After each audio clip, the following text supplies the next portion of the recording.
N. This is the voice consonant sound N.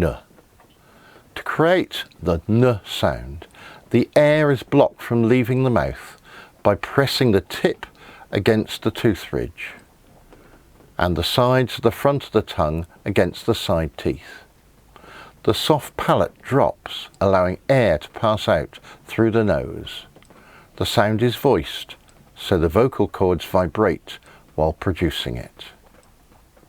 Watch my mouth as I say the sound N. N. We find this sound at the beginning of the word nest. N. Nest.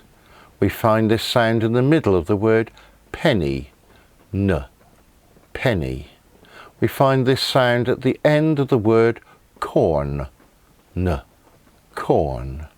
We find this sound at the beginning and at the end of the word none. N. None. Try saying these different words after me. N. Nest. N. Penny. N. Corn. N. None. Now, try some of these words on your own.